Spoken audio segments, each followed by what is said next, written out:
Assalamu alaikum dear students, my name is Gulzar and I am working as mathematics lecturer in Government Girls Higher Secondary School Magam. आज यहाँ पे हमने आपके लिए एक mathematics का इम्पोर्टेंट टॉपिक चूज किया है और 10th क्लास मैथमेटिक्स का है और वो है distance formula. Dear students, distance formula तक पहुंचने से पहले या डिस्टेंस फार्मूला डिस्कस करने से पहले आपने प्रीवियस क्लास में या 9th क्लास में कोऑर्डिनेट सिस्टम के बारे में पढ़ा होगा. या कोऑर्डिनेट सिस्टम क्या है, कैसे हम कोऑर्डिनेट्स ड्रॉ करते हैं, कैसे हम पॉइंट्स प्लॉट करते हैं, इसके बारे में आपने प्रीवियस क्लासेस में पढ़ा है. तो आज हम इससे आगे बढ़ेंगे, लेकिन थोड़ा सा रिकैप्चुलेट करूंगा मैं जो आपने 9th में पढ़ा है.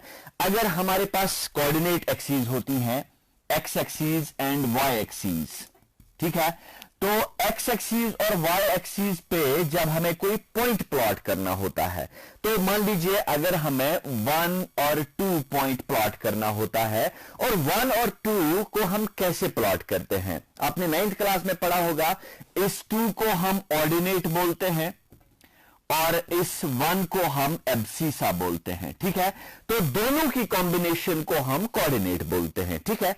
ये एब्सिसा जो है ये हम एक्स एक्सीज पे सर्च करते हैं या एक्स एक्सीज पे ड्रॉ करते हैं, और ऑर्डिनेट जो है वो हम वाई एक्सीज पे ढूंढते हैं. लाइक वी हैव 1 2 यहां पे, और 1 2 हम कैसे प्लॉट करेंगे, हम एक्स एक्सीज पे 1 जाएंगे और दिस इज 1 दिस इज 2, और -1 -2, this is 1 this is 2 and -1 -2, और एब्सिसा है 1, तो एक्स एक्सीज पे हम 1 जाएंगे, और ऑर्डिनेट है 2, इसका मतलब वाई एक्सीज पे हम 2 जाएंगे.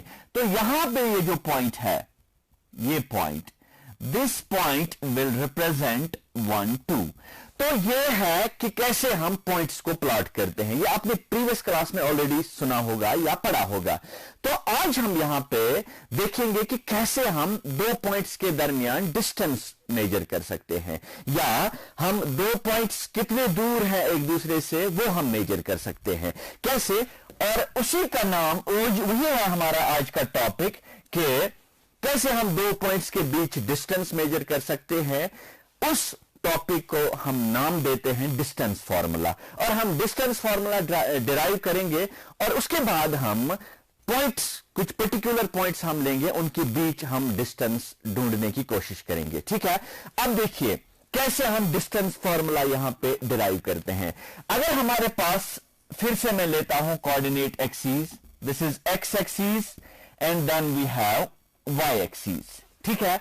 अगर मैं 2 पॉइंट्स यहां पे लूंगा, जनरल 2 पॉइंट्स, मान लीजिए ए एक पॉइंट होगा x1 एंड y1, दूसरा पॉइंट यहां पे मैं लूंगा और b इसका नाम मैं रखूंगा, इसके कोऑर्डिनेट्स में लूंगा x2 एंड y2. अगर मुझे इन 2 पॉइंट्स के दरमियान डिस्टेंस ढूंढनी हो, तो मैं एक फॉर्मूला डिराइव करूंगा. वो जो ए बी है, A B, I will try to find out what is the distance between the 2 points. देखिए मैं क्या करूंगा, अगर मैं ये डिस्टेंस ज्वाइन करूंगा, I will join A with B, ठीक है. इसके बाद मैं A से लेके x एक्सिस पे एक परपेंडिकुलर ड्रॉ करूंगा, and let me name this as AC, ठीक है.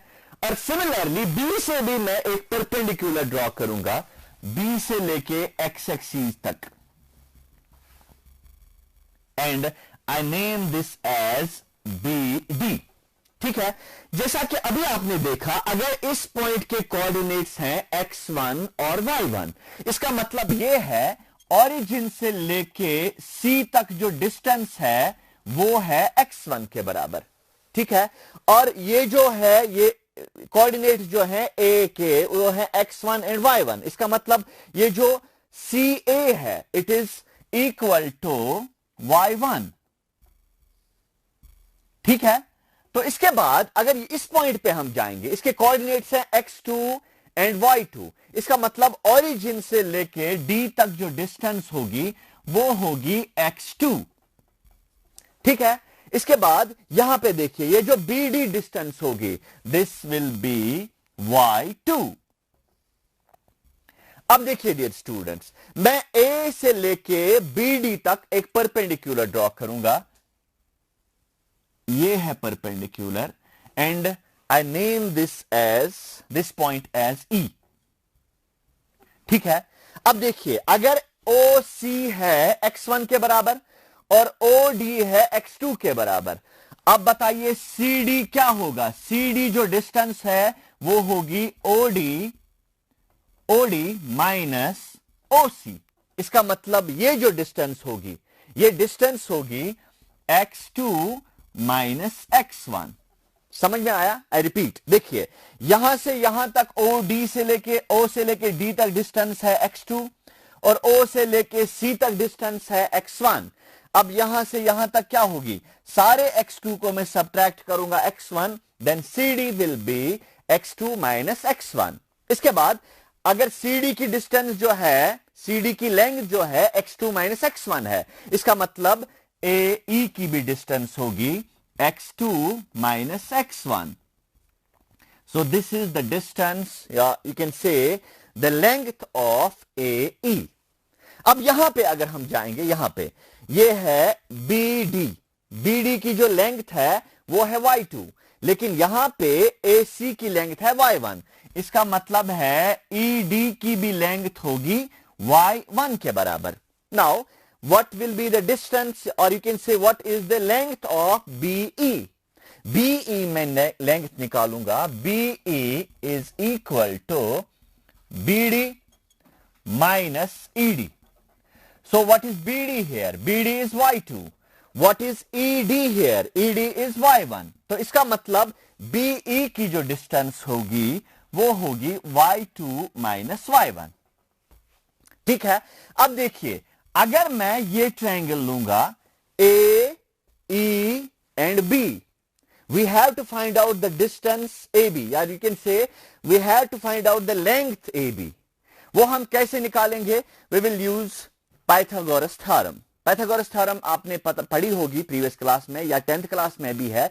वो है कि हाइपोटेन्यूज का स्क्वायर बराबर होता है perpendicular square plus base square. तो यहां पे अगर हम देखेंगे ना, this is 90 degree angle, this is hypotenuse and this is perpendicular, this is base.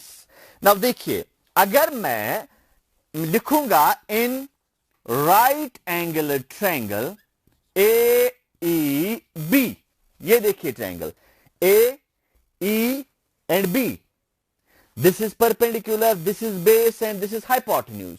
अब मैं लिखूंगा यहां पे AB square, that means square of AB is equal to AE square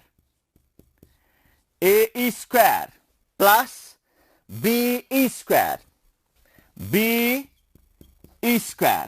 ठीक है। अब देखिए AE हमें क्या है? x2 minus x1, so I can right AB square is equal to AE के बदले में लिखूंगा x2 माइनस x1, सो मैं लिखूंगा x2 minus x1 whole square. इसके बाद BE के बदले है y2 minus y1, so I can write y2 minus y1 whole square. Now I can take the square roots, तो मैं लिख सकता हूं AB is equal to under root of x2 minus x1 whole square plus y2 minus y1 whole square. दो plus minus, लेकिन चूंकि ये distance AB है, डिस्टेंस AB में हम नेगेटिव साइन इग्नोर करते हैं, we take only the positive sign. इसलिए AB जो डिस्टेंस है वो है x2 minus x1 whole square under root of plus y2 minus y1 whole square. This is the distance formula. इस डिस्टेंस फॉर्मूला से हम दो पॉइंट्स के बीच डिस्टेंस निकाल सकते हैं, या अगर हमारे पास एक लाइन सेगमेंट है उसके एंड पॉइंट्स दिए हुए हैं, we can find out the distance between two points. ठीक है, उम्मीद है आपने समझ लिया होगा डिस्टेंस फार्मूला। अब डियर स्टूडेंट्स हम कुछ क्वेश्चंस करेंगे इस डिस्टेंस फार्मूला पे, ये यूज करके हम कुछ क्वेश्चन सॉल्व करेंगे जिसमें हम डिस्टेंस फार्मूला यूज करके डिफरेंट पॉइंट्स के बीच हम डिस्टेंस निकाल पाएंगे। लाइक अगर मैं यहां पे, ये आप नोट कर सकते हैं, अगर हम एक क्वेश्चन यहां पे लिखेंगे, the question is Find the distance between, this is the question, find the distance between 2 points A, इसके कोऑर्डिनेट्स में लेता हूं 5, 6 और B इसके कोऑर्डिनेट्स में लेता हूं 7, 8। ठीक है, तो ये हमारे पास 2 पॉइंट्स हैं। रफली अगर हम इनको प्लॉट करेंगे, यहां पे जब हम डिस्टेंस फार्मूला यूज करते हैं, you don't need to plot the points exactly और accurately, you can take rough sketches. यहां पे अगर मैं ये पॉइंट मानूंगा ए, इसके कोऑर्डिनेट्स हैं 5, 6, इसके बाद बी लूंगा, इसके कोऑर्डिनेट्स हैं 7, 8 7, 8 एंड अगर मुझे इन 2 पॉइंट्स के दरमियान डिस्टेंस निकालनी हो तो हम डिस्टेंस कैसे निकालेंगे? देखिए, ये पॉइंट है x1, y1, ये पॉइंट है x2, y2। ठीक है, हम कैसे इनकी डिस्टेंस निकाल पाएंगे? देखिए, हम लिखेंगे A B is equal under root of x2 minus x1 whole square plus y2 minus y1 whole square. So I can write AB is equal to under root of x2 के बदले 7. This is 7 minus 5 whole square. Then we have y2 minus y1, that is 8 minus 6 whole square. ठीक है, अब थोड़ा सा simplify करते हैं। AB is equal to under root of, what is 7 minus 5 equal to, that is 2. So I can write 2 square. इसके बाद 8 minus 6 again 2 square, मैं लिखूंगा 2 square। ठीक है, तो this is AB equal to 2 square 2 square, so I can write twice 2 square। ठीक है, तो AB is equal to under root of 2 into under root of 2 square, so I will write AB equal to 2 under root of 2 units। This is the length between 2 points, or you can say the distance between 2 points.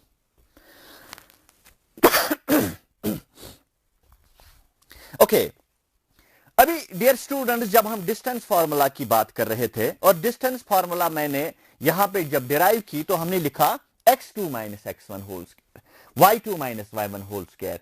और कभी कभी students confuse होते हैं, कहीं पे लिखा होता है x1 minus x2 whole square या y1 minus y2 whole square. वो भी ठीक है, क्योंकि अगर हम जब भी देखते हैं a minus b whole square is always equal to b minus a whole square, this is one and the same thing. So you can write here ab, जो डिस्टेंस फार्मूला मैंने हमें अभी लिखा x2 minus x1 whole square, you can change, you can write x1 minus x2 whole square plus y1 minus y2 whole square. This is one and the same thing. चाहे आप x2 minus x1 whole square लिखेंगे plus y2 minus y1 whole square लिखेंगे या x1 minus x2 whole square लिखेंगे, वो एक ही बात है, रिजल्ट सेम आएगा। You can test it here। अगर हम ये क्वेश्चन बिल्कुल उसी तरीके से करेंगे जहां पे हम यूज करेंगे a b equal to under root of x1 minus x2 whole square, this is x1 minus x2 whole square plus y1 minus y2 whole square, then we can write under root of, देखिए पहले x1 minus x2, that means 5 minus 7 whole square, इसके बाद 6 minus 8 whole square, वो होगा 5 minus 7 is minus 2 whole square plus 6 minus 8 is minus 2 whole square. Minus 2 whole square means 4. This is also 4. So 4 plus 4 is 8. You can write it 2 under root 2. 2 root 2 is here and 2 root 2 is here. That means result is same in both the cases. So you don't need to worry कि कभी x1 minus x2 होगा या x2 2 minus x1 होगा या x1 minus x2 होगा। तो कोई मसला नहीं है, दोनों वैलिड हैं, दोनों फॉर्मूला जो है वो वैलिड है। You can use both the formula, ठीक है। तो अब हम इस डिस्टेंस फॉर्मूला से एक और रिजल्ट प्रूव कर सकते हैं। एक और रिजल्ट कैसे हम प्रूव कर सकते हैं, देखिए, अगर हमारे पास 3 पॉइंट्स गिवन है, 3 पॉइंट्स हमारे पास है और 3 पॉइंट्स को हमें चेक करना है whether the 3 points are collinear or not. Dear students, do you know collinear points? आपने प्रीवियस क्लासेस में पढ़ा होगा, लेकिन अगर नहीं भी पढ़ा होगा तो मैं आपको बताऊंगा। 3 points are said to be collinear if they lie on the same straight line. यानी अगर 3 points A, B and C, in 3 points को हम कोलिनियर पॉइंट्स कहते हैं अगर ये एक ही स्ट्रेट लाइन पे लाई करते हैं, ठीक है। कभी कभी ऐसा भी होता है, A यहां पे, B यहां पे है और C यहां पे, ये एक ही लाइन पे लाई नहीं करते हैं, इसलिए इन पॉइंट्स को हम नॉन कोलिनियर पॉइंट्स कहते हैं, ठीक है। याद रखा ना आपने, जो पॉइंट्स एक ही स्ट्रेट लाइन पे लाई करते हैं या एक ही लाइन सेगमेंट पे लाई करते हैं उनको हम कोलिनियर पॉइंट्स कहते हैं। जो एक ही लाइन पे लाई नहीं करते हैं उन पॉइंट्स को हम नॉन कोलिनियर पॉइंट्स कह सकते हैं, ठीक है। अब देखिए, अब हम इस डिस्टेंस फॉर्मूला से कैसे चेक करेंगे कि whether the 3 points are collinear और नॉट, ठीक है। देखिए,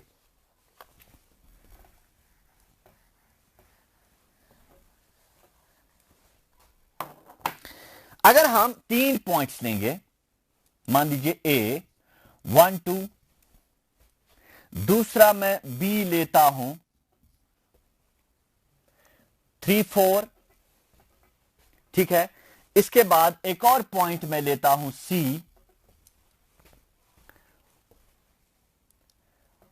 5 6, ठीक है।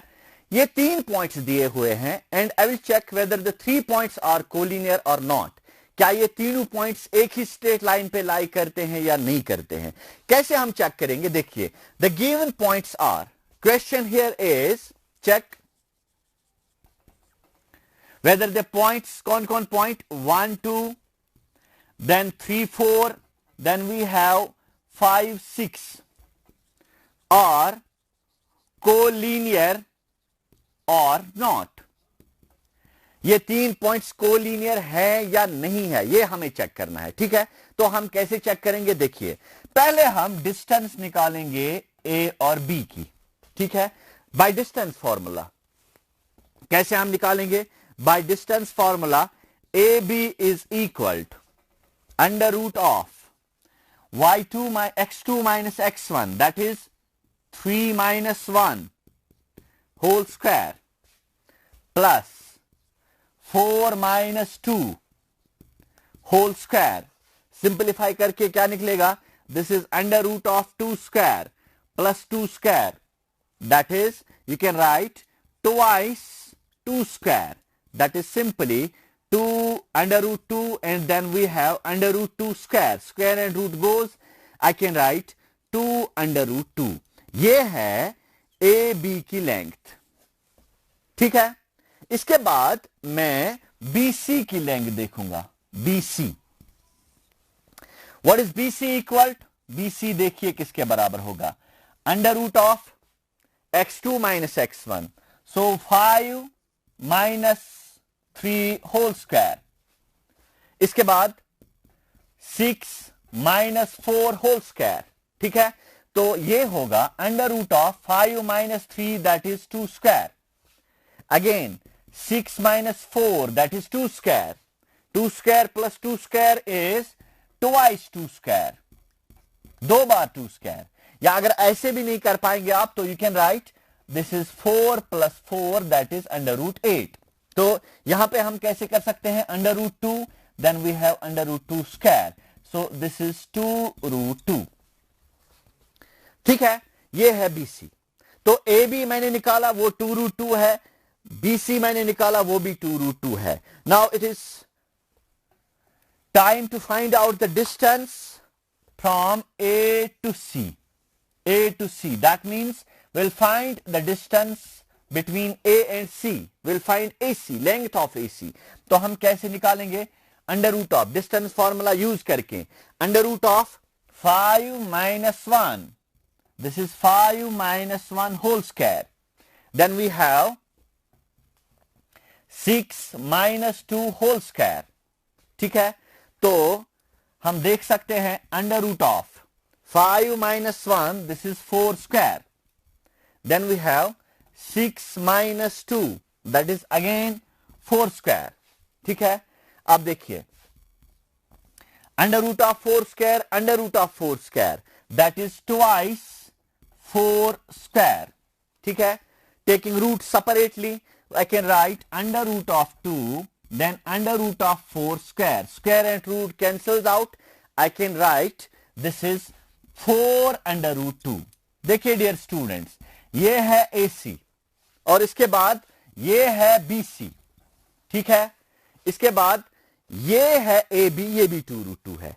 अगर हम डिस्टेंस देखेंगे, AB प्लस BC की डिस्टेंस देखेंगे, वो होगा, देखिए 2 root 2 plus 2 under root 2, that is 4 under root 2. 4 under root 2 क्या है? That is AC. So I can write this is AC. This is AB plus BC is equal to AC. इसका मतलब यह है dear students, AB plus BC is equal to AC. अब logic क्या है इसके पीछे? अगर ये कोलिनियर नहीं होते, अगर ये तीनों पॉइंट्स कोलिनियर नहीं होते, तब क्या होता? देखिए तब क्या होता, तब यहां पे A होता और यहां पे C होता. ठीक है, तो अगर B कहीं और होता, नीचे होता, तब AB डिस्टेंस अगर हम निकालते, फिर BC डिस्टेंस अगर हम निकालते, तो उसके बाद हां, यहां पे हमें थोड़ा सा बोर्ड के ऊपर लिखता हूं, थोड़ा यहां पे लिखता हूं मैं. तो अगर 2 पॉइंट्स, 3 पॉइंट्स हैं जो कोलिनियर नहीं होते, या A, ये C और ये B, हम AB निकालते, फिर BC निकालते, फिर AC निकालते. ठीक है, उस सूरत में AB और BC को जोड़ के वो हमेशा AC से बड़ा होता, बराबर नहीं होता. अगर AB plus BC is greater than AC, then the points are not collinear. और जब AB plus BC is equal to AC, then the points are collinear. ठीक है डियर स्टूडेंट्स, 2 क्वेश्चंस मैं आपके होम असाइनमेंट के तौर पे रखता हूं. You can try to find out the distance between the points, और you can check the points are collinear और नॉट. यहां पे मैं 2 पॉइंट्स लिखता हूं, A 5 6, then B -3 and 8. Find the distance between the 2 points. ये एक क्वेश्चन है आपके लिए होम असाइनमेंट. और दूसरा क्वेश्चन ये है, मैं आपको 3 पॉइंट्स देता हूं, आप चेक कीजिए कि whether the points are collinear और नॉन कोलिनियर. तो 3 पॉइंट्स क्या है? A 5 3, B -3 and 4, then C 1 and 2. Please check whether the 3 points are collinear or not. ठीक है, 2 क्वेश्चंस मैं आपको होम असाइनमेंट के तौर पे देता हूं. पहला ये कि you have to find out the distance between A and B, 5 6 and -3 8. Then the second question is you have to check whether the 3 points are collinear or not. The points are A is 5 3, B is -3 4, and then we have C is 1 2. ठीक है, इस तरह से आपने आज dear students distance formula सीखी, और कैसे हम डिस्टेंस फार्मूला से 2 पॉइंट्स के बीच डिस्टेंस निकाल सकते हैं, या अगर एक लाइन सेगमेंट है उसके एंड पॉइंट्स दिए हुए हैं, how we can find out the length of that line segment. और दूसरी चीज जो आपने सीखी, we can check whether the 3 points are collinear or not. ठीक है, this was all for today. We'll be meeting in the next lectures. Till then, goodbye.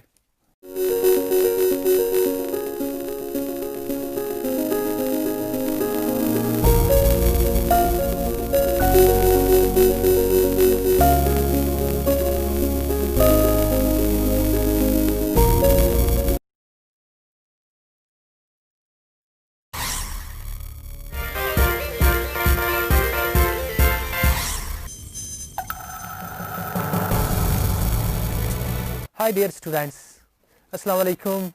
Myself, Dr. Sajjad Ahmed Mir, Senior Lecturer of Physics, Government Boys Higher Secondary School, Pampur. Now, today's topic is the laws of motion. There are three laws of motion actually, developed by the Newton. Newton, even actually gave the more significance of the things, because the motion was already discussed by the Galileo Galilei, but the significant part of that is actually given by the Newton. The year Galileo Galilei died, it was 1543 and उसी साल जन्म हुआ Newton का. तो एक और intelligent and एक और legend of the physics actually came on this earth. Now मैं आपको बता रहा हूँ क्या है कि तीन लॉज न्यूटन से आए. First law of motion, second law of motion and third law of motion.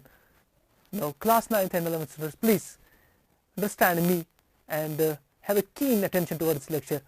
First law of motion is also called the law of inertia. So what is actually first law of motion or law of inertia? According to Newton, a body remains in a state of rest or in a state of uniform motion along a straight path unless it's not affected by external agency, and that external agency is actually a force. कौन सा force है? Net force की मैं बात कर रहा हूँ. Now बात यह है कि दोनों एग्जांपल्स, चाहे बॉडी रेस्ट में है, यानी यहाँ पर एक्सेलरेशन जीरो है, रेस्ट में एक्सेलरेशन जीरो होते हैं, चाहे बॉडी यूनिफॉर्म मोशन में है, अगेन यहाँ पर एक्सेलरेशन जीरो है. यानी इन दोनों स्टेट्स में जहाँ पर एक्सेलरेशन जीरो है, अगर आपको स्टेट चेंज करवानी है मोशन से लेकर, यानी मोशन से रेस्ट और रेस्ट से मोशन, तो वो खुद ब खुद नहीं होगी. तो क्या है, आपको उसके लिए फोर्स चाहिए. सो जरा देखिए आप फर्स्ट लॉ पे, Isn't it a definition of force? ये definition of force है, ठीक है ना, क्योंकि एक बॉडी रहना चाहती है स्टेट ऑफ रेस्ट और रहना चाहती है state of uniform motion along a straight line. जब तक ना इसको आप फोर्स एक देंगे, और वो जो रेजिस्टेंस है ना अपनी स्टेट को चेंज करने को, जो रेजिस्टेंस से दिखा रहे हैं कोई भी ऑब्जेक्ट, उसको इनर्शिया बोलते हैं ना मैकेनिक्स में. What is inertia? It is just a resistance bye an object to the change in state. Okay, the resistance offered by an object changes to state. What state? State यहाँ पर या rest state है या uniform motion है, तो change कराना है तो उसको इनर्शिया बोलते हैं. तो अगर आपको ये चेंज करवानी है तो यूनिट ऑफ फोर्स. सो है ना first law, definition of force है ना. सो व्हाट इज फोर्स ना, हम ऐसे बोल सकते हैं कि फोर्स की डेफिनेशन फर्स्ट लॉ से निकालते हैं. Force is that agency which actually is responsible to change the state of an object.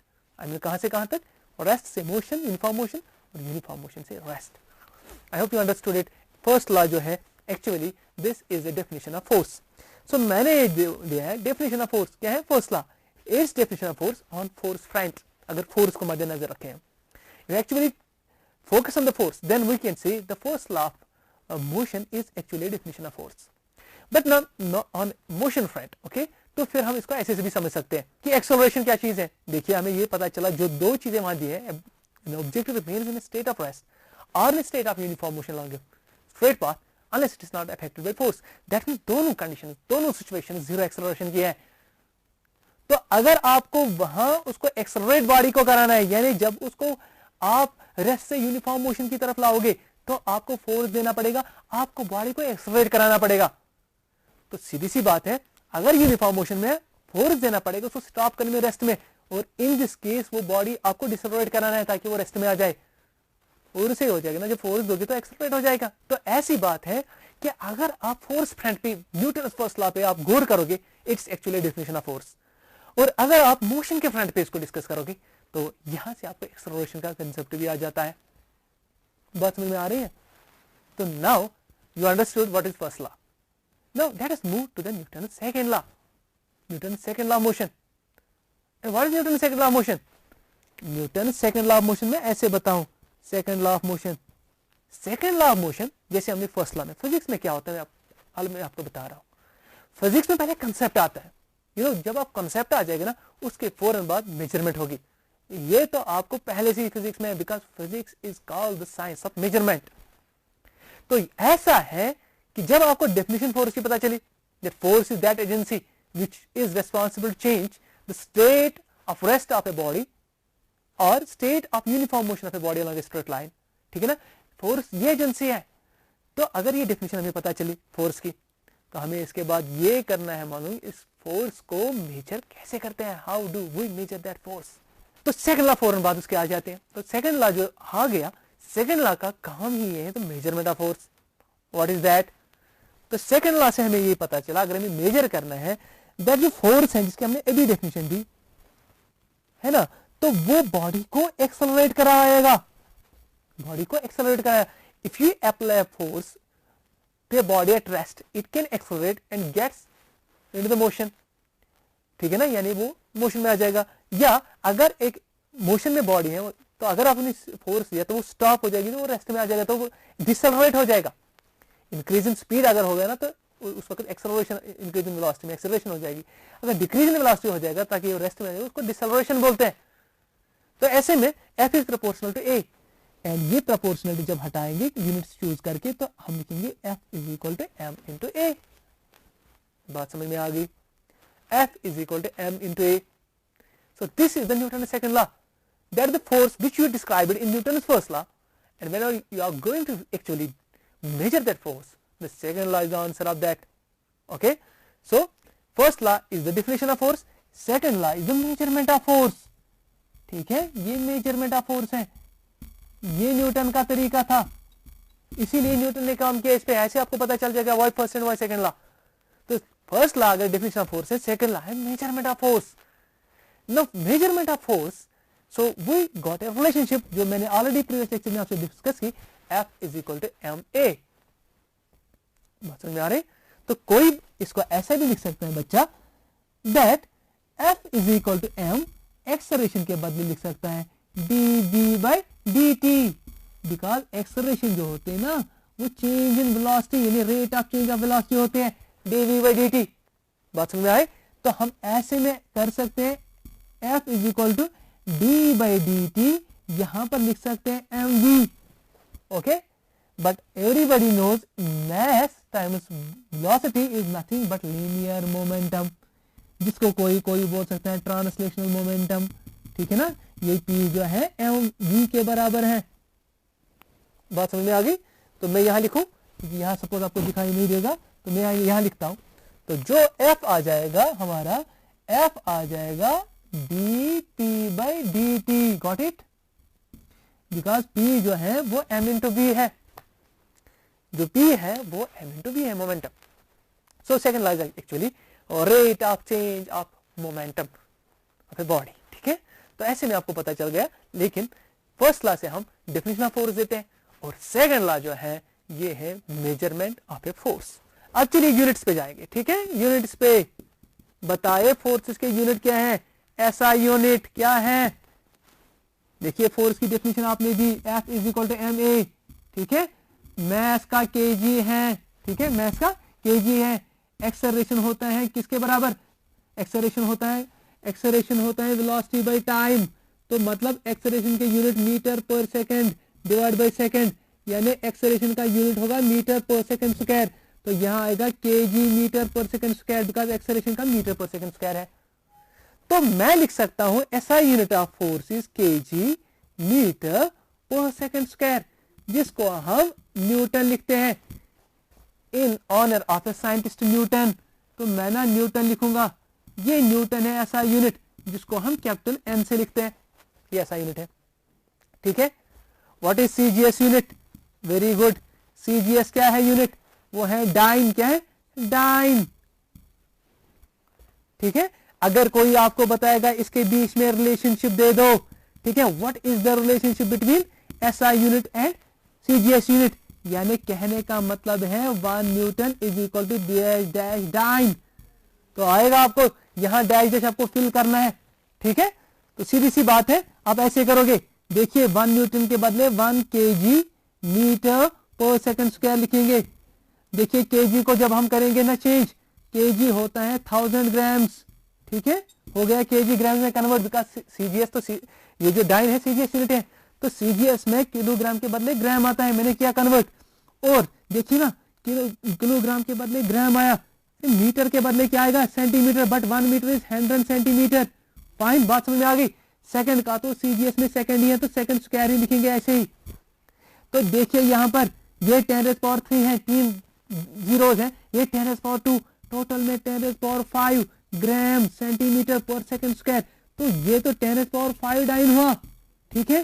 तो इस डैश में जो मैंने ऊपर लिखा दैट इज 10⁻5, ये भी पता चला, that is 1 Newton is 10⁻5 dyne. अब देखिए, अब मैं आपको ये बताऊं डायमेंशंस, इसके डायमेंशंस आपको बताने हैं, यानी फोर्स के डायमेंशंस, ठीक है। फोर्स जो है वो फोर्स है that is mass into acceleration, mass into acceleration, ठीक है। तो देखिए हम ऐसे भी कर सकते हैं, mass into velocity by time, ऐसे भी कर सकते हैं, ठीक है। तो हम ऐसे करेंगे, मास इनटू ये displacement time divide by time, तो ये बनेगा mass into displacement divide by time square. तो जब डायमेंशन निकाले हैं, डायमेंशन हम स्क्वायर ब्रैकेट में लिखते हैं, किसमें, स्क्वायर ब्रैकेट में।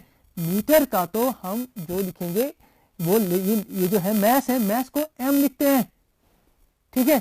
ये है ये डिस्टेंस, डिस्टेंस को हम लिखते हैं डायमेंशन में l, ठीक है। टाइम को t लिखते हैं तो t2, तो कुल मिला के क्या बन जाएगा, m l t - 2। तो these are the dimensions of acceleration, यानी 1 जो है वो मास के ऊपर 1 है, लेंथ के ऊपर 1 है, t के ऊपर -2 है। हम बोल सकते हैं force is 1 dimension is mass, force has 1 dimension in length, the force has -2 dimensions in time. These are the dimensions.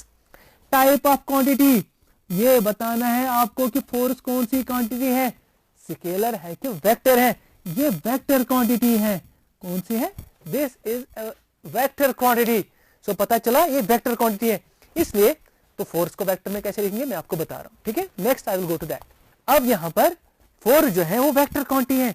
देखिए F is equal to ma, देखिए ये क्वांटिटी जो है ये स्केलर फॉर्म में है, ये जो लॉ है Newton second law, F is equal to ma, ये स्केलर फॉर्म है। कौन सी form, scalar form of Newton second law, ये स्केलर फॉर्म है। अगर आपको इसको वेक्टर बनाना है, देखिए F is equal to ma, ये F मैंने वेक्टर बनाया, तो वेक्टर हम ऊपर एरो लिखते हैं उससे वेक्टर बनता है। तो लेफ्ट हैंड साइड फोर्स तो वेक्टर बन गए ना, लेकिन राइट हैंड साइड अभी स्केलर है। देखिए एन इक्वेशन इन फिजिक्स और in mathematics is correct if it is both dimensionally correct as well as vectorially correct. तो डायमेंशनली तो ठीक है, F is equal to ma, लेकिन वेक्टोरली भी करेक्ट होना चाहिए। तो राइट हैंड साइड में एक्सेलरेशन क्वांटिटी है, मास तो स्केलर क्वांटिटी होती है, स्केलर को वेक्टर से मल्टीपल करते हैं तो वेक्टर ही हो जाता है।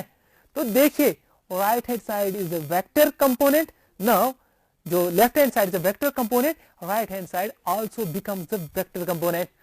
सो now this is a correct equation. इसका ये मतलब है जिस डायरेक्शन में फोर्स दिया जाएगा उसी डायरेक्शन में एक्सेलरेशन हो जाएगी उस बॉडी की। Fine, F is equal to ma।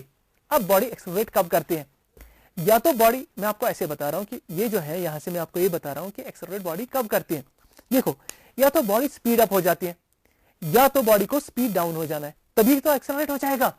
बात सुनिए, मैं आपको एक्सेलरेशन के बारे में थोड़ा समझाऊंगा। यहां इस इक्वेशन में अगर आपको कोई एक्सेलरेशन बताएगा क्या है, ये जो है ये F equal to ma vector form में हो गए ना दोनों फॉर्म।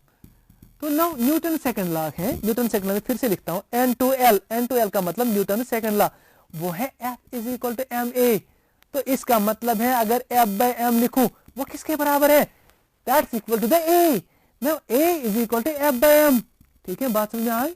तो लाइक दिस, देखिए इसको अंडरस्टैंड करना, ये एक्सेलरेशन क्या होती है मैं आपको समझाऊंगा एक लेमन्स की लैंग्वेज में। देखिए अगर आपने देखी speed is nothing but that is distance by time. I mean आप मेजर कर रहे हो distance with respect to time. जैसे स्पीड हम गाड़ी की देख रहे हैं 10 किलोमीटर पर आवर, ओके, 20 किलोमीटर पर आवर, 80 किलोमीटर पर आवर, 100 किलोमीटर पर hour, that is speed. But जैसे एक्सेलरेशन का मैं आपको कंसेप्ट दे रहा हूं, एक्सेलरेशन होती क्या है एक्चुअली। स्पीड तो हमें पता है, वेलोसिटी तो हमें पता है जो उसका वेक्टर कंपोनेंट है, लेकिन एक्सेलरेशन क्या होती है, कैसे समझोगे आप acceleration. Suppose we do have two bikes, दो बाइक्स हैं, हमें 1 किलोमीटर दिया गया, तो 1 किलोमीटर आपको वहां पहुंचना है, 1 किलोमीटर पे टारगेट दिया गया। नाउ वी स्टार्ट सर दो at a single time we start our bike, okay. Now वहां से हम निकलना शुरू हो जाएंगे। तो दोनों में स्पीड है, यानी दोनों बाइक्स में स्पीड है। अगर डायरेक्शन भी देंगे मतलब 60 किलोमीटर 100 किलोमीटर पर hour in the north direction, the west towards the west towards the north, तो ये वेलोसिटी कहलाता है। तो वो दोनों में है, दोनों बाइक्स में, लेकिन कौन सी बाइक टारगेट पे पहले पहुंचता है, यानी उसका पिकअप ज्यादा है, उसी पिकअप को फिजिक्स में एक्सेलरेशन बोलते हैं। यानी कितना गेन जिसने की, स्पीड कितनी वेन पर time, unit per unit time किसने ज्यादा गेन किया है, उसको एक्सेलरेशन बोलते हैं। जैसे मैंने बोला दोनों बाइक्स हैं, एक पॉइंट से दूसरे पॉइंट तक पहुंचना है, सेम है डिस्टेंस, तो दोनों बाइक्स तो स्पीड गेन कर रहे हैं, तो स्पीड दोनों के पास है, या आप वेलोसिटी बोले वेलोसिटी दोनों के पास है, लेकिन एक्सेलरेशन जो है वो क्या बराबर है दोनों को। तो जो जल्दी टारगेट पे पहुंचेगा, यानी जिसका पिकअप ज्यादा होगा, यानी वेलोसिटी पर यूनिट टाइम, जो गेन ज्यादा वेलोसिटी करेगा एक यूनिट टाइम में, सेम टाइम में, तो उसके पास ज्यादा पिकअप है। तो in other words in physics में उसको ज्यादा एक्सेलरेशन है, तो उसको एक्सेलरेशन बोलते हैं। अब देखिए A is equal to F by m, it is directionally proportional to m, but it is inversely proportional to the mass। इसका मतलब अगर आप दो बॉडीज को आप अनबैलेंस्ड फोर्स दोगे, नेट फोर्स दोगे, क्योंकि न्यूटन सेकंड लॉ में जो फोर्स होता है वो अनबैलेंस्ड फोर्स होता है, नेट फोर्स होता है। अगर आप नेट फोर्स बॉडी को दोगे, दो बॉडीज को, एक का मास ज्यादा है, एक का मास कम है, तो इसका मतलब है जिसमें कम मास होगा वो ज्यादा एक्सेलरेट करेगी, जिसमें ज्यादा मास होगा वो कम एक्सेलरेट करेगी। लेकिन अगर आप दूसरा सिचुएशन देखिए, मास दोनों का बराबर है, कांस्टेंट मास है, आप क्या कर रहे हो, आप अगर आप उसको फोर्स एक बराबर दोगे तो दोनों की एक्सेलरेशन सेम होगी। लेकिन अगर एक में ज्यादा फोर्स होगा, एक में कम, जिसमें ज्यादा फोर्स होगा ना, F is A प्रपोर्शनल, वो ज्यादा एक्सेलरेट करेगा, ठीक है, जिसमें कम फोर्स होगा वो कम एक्सेलरेट करेगा। बात समझ में आ रही? तो ऐसी बात है। तो देखिए ये होगा न्यूटन सेकंड लॉ। मैंने आपको एक बात बता रहा हूं और हमेशा याद रखिए, एक स्पीड या वेलोसिटी की बात करते हैं, that is contained by a body, that is contained by a body, but force is not contained by a body, it is produced by a body but not contained by a body. ये हमेशा आपको याद रखना है। Force कोई ऐसा चीज नहीं है that is possessed by a body, बल्कि ये क्या कर रहे हैं, जब दो बॉडीज एक दूसरे के ऊपर होंगे, like we do have this two wipers, okay, तो ये वाइपर, ये दो वाइपर है, अगर ये दो वाइपर हम ऐसे रखेंगे, अगर ये ऊपर वाला वाइपर नीचे पे फोर्स डालता है, ठीक है ना, if this wiper, first wiper develops or produces force on the second wiper, then second wiper exerts equal but opposite force on the first wiper। ऐसा होता है क्योंकि फोर्स है वेक्टर क्वांटिटी, फोर्स है वेक्टर क्वांटिटी, और इसकी एक direction होती है। अगर इसने इसके ऊपर डाला तो वहां से एक और फोर्स हो जाता है जिसको हम बोलते हैं रिएक्शनल फोर्स। यानी अगर हम इसको एक्शनल फोर्स बोलेंगे, जो इसने डाला, तो वहां से रिएक्शनल फोर्स होगा, और वो इस एक्शनल फोर्स को बैलेंस कर रहा है। जैसे मैं आपको एक बात बता रहा हूं, जैसे मैंने एक काम किया, मैंने इसके ऊपर फोर्स लगाया लाइक दिस, तो देखो ये हिल नहीं रहा है, मैंने फोर्स दिया, तो बोर्ड मुझे वहां से वापस फोर्स दे रहा है, और वो मुझे इक्विवेलेंट अपोजिट फोर्स दे रहा है, रिएक्शनल फोर्स। और चूंकि जो मैंने यहां से दिया उतना वहां से आ रहा है, तो दो फोर्स बैलेंस हो रहे हैं, this is the situation for balancing force. तो चूंकि इनकी डायरेक्शन अपोजिट है, तो वेक्टोरियली वो क्या, जीरो बन जाएगा। मैं ऐसे समझा रहा हूं, अगर मैंने यहां से एक फोर्स दीवार के ऊपर दी, दीवार मुझे वहां से फोर्स ऐसे लगा रहा है, ठीक है, तो अगर इसको मैं बोलूंगा F1 और यहां से मुझे F2 आ रहा है, सो ये दोनों का जो रिजल्टेंट फोर्स होगा वो होगा F1 प्लस F2, ये होगा resultant FR, resultant force, net force. देखिए यहां पर सिचुएशन क्या है, F1 is equal to F2, जो मैंने अभी सिचुएशन दी, ये बराबर है लेकिन अपोजिट है एक दूसरे को। सो देयरफॉर जो रिजल्टेंट फोर्स आ जाएगा FR, वो आएगा F1 plus into minus F1, because F2 is minus F1। So FR is equal to, ये कैंसिल हो जाएगा, जीरो। देखिए जनाब रिजल्टेंट फोर्स क्या आया, जीरो आया। हमारे पास F is equal to MA है, ये Newton second law, that means F resultant is actually MA, because ये ना ये अनबैलेंस्ड फोर्स होता है, रिजल्टेंट फोर्स होता है। So you just remember this the resultant force, and इसका ये मतलब है ये जीरो है, that's M, zero is equal to M into A। Mass can never be zero, mass कभी जीरो नहीं होता है। तो इसका ये मतलब है, इट इंप्लाइज जब मैस नहीं जीरो है, दो में से एक को जीरो होना पड़ेगा, तभी तो इक्वेशन बैलेंस होगी। इसका मतलब है A is equal to zero, कोई एक्सेलरेशन नहीं आई इस बोर्ड में, इसलिए एक्सेलरेशन नहीं आई, तो ना ये मूव साइड में हुआ ना इस साइड में हुआ। अगर कुछ फोर्स में उससे रिएक्शन से ज्यादा दूं, ठीक है ना, तो मैं बोलूंगा एक्सेलरेट हुआ टुवर्ड्स पॉजिटिव साइड। अगर वहां वही देगा ज्यादा, तो मैं इस साइड में एक्सेलरेट हो जाऊंगा, तो नेगेटिव आ जाएगा सपोज। बट किसी का फोर्स यहां ज्यादा नहीं था, तो एक्सेलरेशन जीरो थी। वो समझ में आया आप कैसे, ये कोई एक्सेलरेशन नहीं होगी। हाँ, अगर आप बच्चों एक काम करोगे, आप टायर वाला बूट लगाओगे, ठीक है ना दोस्त, जिनमें the shoes which are carrying those tires, okay, and then you push this board on the wall. अब देखो आप मूव हो जाओगे, क्योंकि आपकी वहां रिएक्शन जो है वो इम्बैलेंस करा रहा है, तो फिर कुछ फोर्स बचता है, वो डोमिनेंट फोर्स का पोर्शन जो वहां से है, तो मैं एक्सेलरेट उसी डायरेक्शन में हो जाऊंगा, क्योंकि वो वहां से फोर्स है, मैं इसी डायरेक्शन में एक्सेलरेट हो जाऊंगा। बात समझ में आ रही? तो वहां आपको समझ, या आप आईसी सरफेस पे ऐसा करोगे, आप यहाँ आईसी सरफेस पे फिर उसको पुश करो, अब देखिए आप बैक साइड में जाओगे, तो इसका मतलब है वहां वो फोर्स डोमिनेट हो जाता है, इम्बैलेंस फोर्स हो जाता है, तो वो नेट फोर्स बनता है, कुछ ना कुछ एक्सेलरेशन, वही एक्सेलरेशन से आप उसी फोर्स की डायरेक्शन में मूव हो रहे हैं। बात समझ में आ रही? तो इसीलिए मैं बोला न्यूटन सेकंड लॉ में रिजल्टेंट फोर्स की बात है, बैलेंस फोर्स की नहीं, वहां एक्सेलरेशन जीरो होती है।